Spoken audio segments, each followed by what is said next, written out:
What a mess. What? Suicide girls. Bloody suicide girls. Oh, come on, what's wrong with suicide girls? What's wrong with naked, tattooed, gothic icon?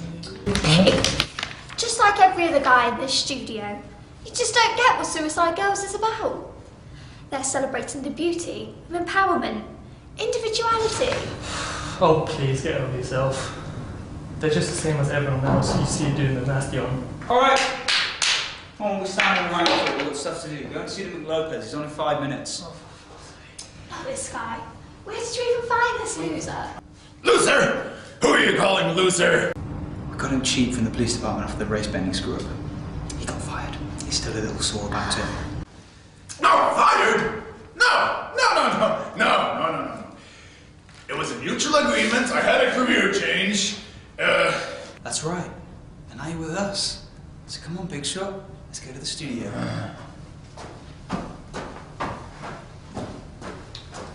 We're in 5, 4... Suicide girls. Then answer to conventional pornography? Perhaps.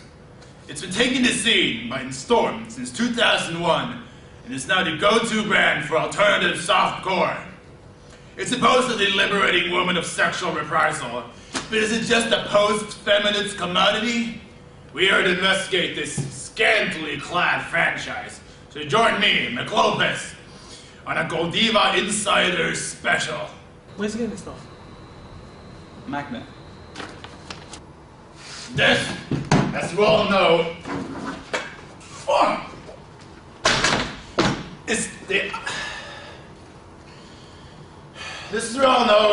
the future of the community, the mass cultural immigration to the cloud. Supposedly a new platform for free speech, free expression, civic activity, artistic license, you name it. I used to be a cop, you know. They know that, McLopez. Cut to the chase. The ST franchise prides itself on being a community for women, supposedly reveling in the liberal benefits of cyberspace.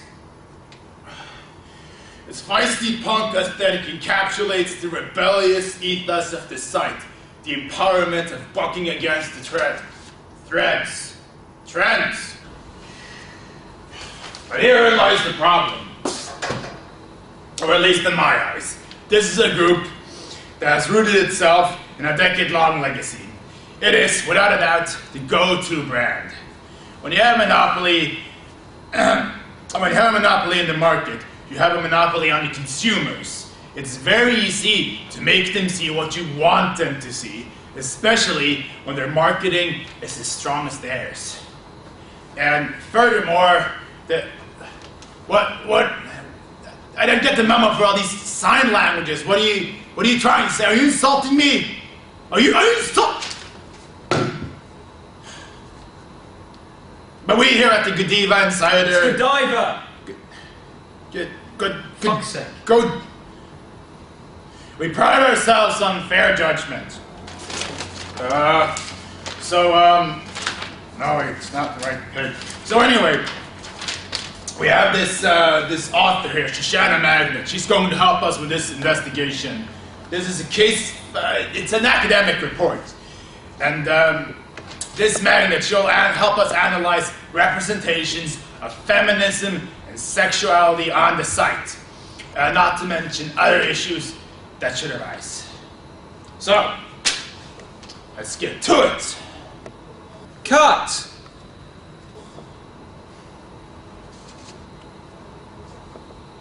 Great job, guys. McLopez, that was better. Now, if you can stop focusing on the life story as a detective and worry about the paper, things are going to get a lot smoother around here. Okay? Alright? Alright, okay. We're on at 5, guys. Make no mistake, this is a breakthrough investigation of the politics of sexual representation. So in the interest of truly sharing the wealth, digital downloads of the paper have been made available on our website.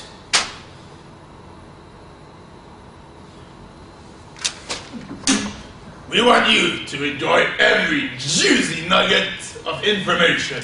So get that paper ASAP. Read along with us as we delve deeper. Or not, it doesn't matter.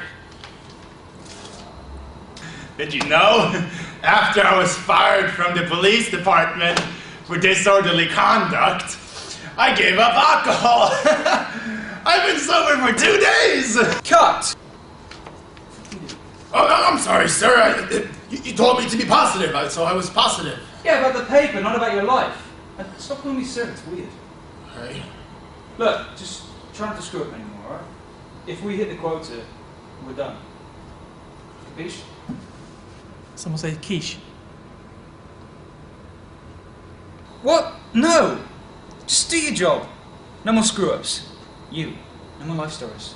Okay? Right, let's crack on. He said crack. You're an idiot. Despite an arguably biased opening, the paper very quickly provides us with one of the most important points in the essay. A polarization of ideologies, which, as it stands, makes for key structuring throughout the rest of the essay. The debate is rendered into two perspectives. Two perspectives that shift and change as each new set of eyes gaze upon them. Cyber-utopian feminism and cyber-dystopian feminism. Is it liberating or is it oppressive? Who knows? One man's trash is another man's treasure. Moving on, as we analyze the site, we come to realize just how much these perspectives clash over women's sexual rights, however. There's a crucial flaw behind this cyber dialectic, and fortunately, Magnet was kind enough to pick up on it. Race. That's the key here, folks. Race, as it often is omitted from the equation. I've always looked for the third issue on a two-part problem. I did it in my detective days, and I'll do it now. Where do you stand if you do not conform to the hegemonic criteria? What if you aren't white? And more importantly, what do you do if you're a non-white woman? Now we're getting somewhere. Cut! Want some sandwich? What's in it? Horse. Oh, you're an idiot. Hello and welcome back to the Godiva investigation. Godiva. Fine, whatever. Welcome back to the investigation of SuicideGirls.com.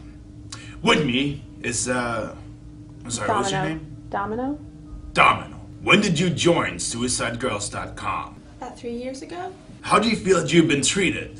Not great. I mean, How so? they were really encouraging to start with, but then work.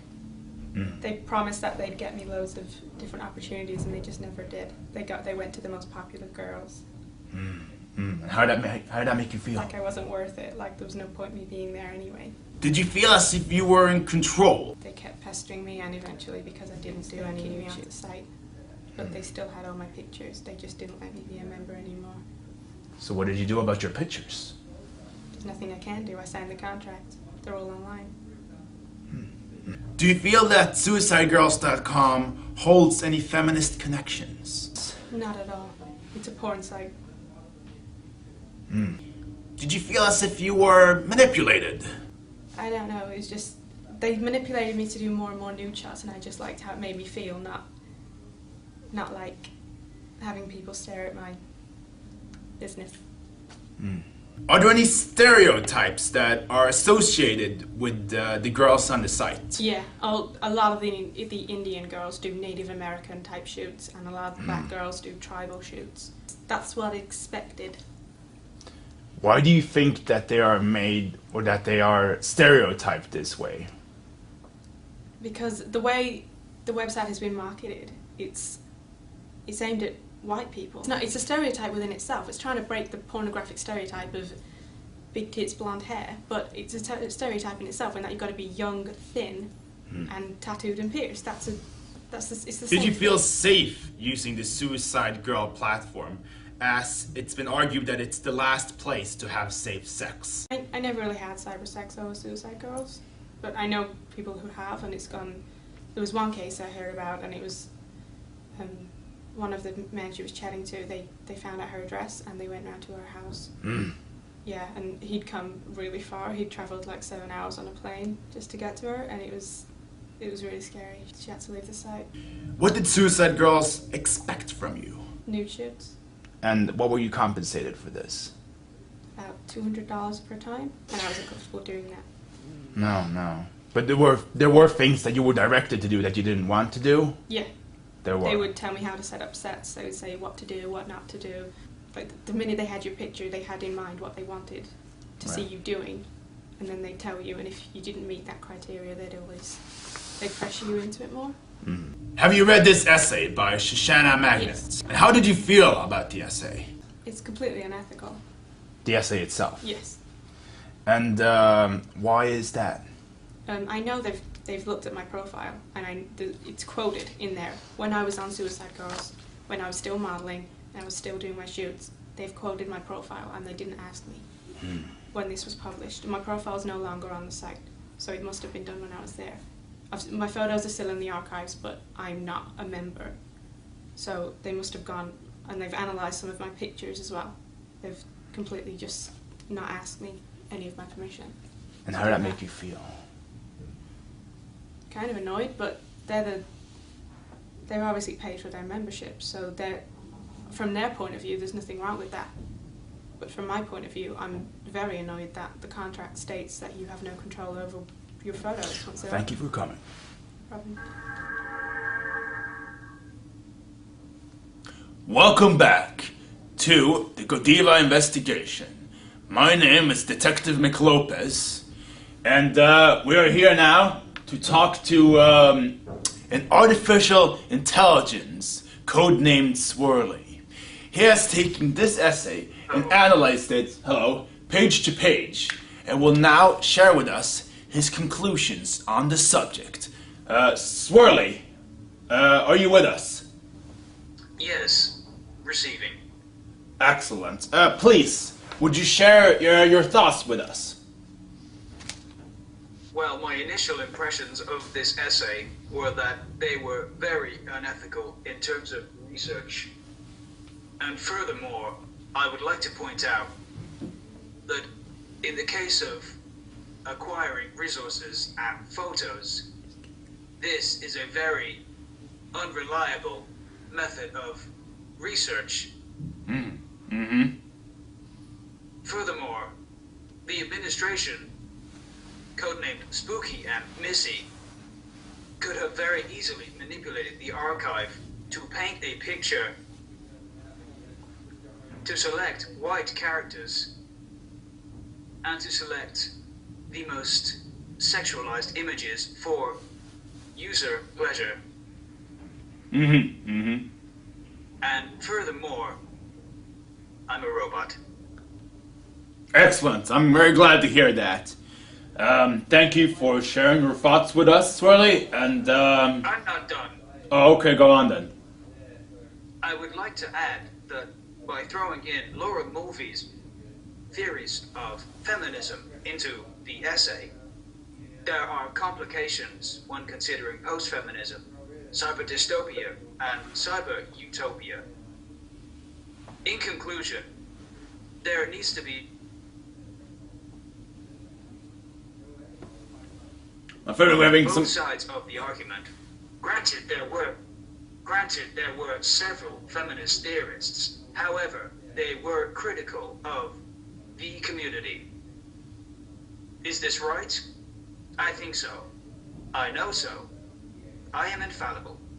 Thank you for listening.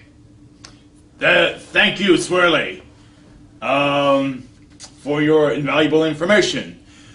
And thank you for watching. My name is McLopez, and this has been another fascinating episode of Godiva Investigations. It's Godiva, you moron.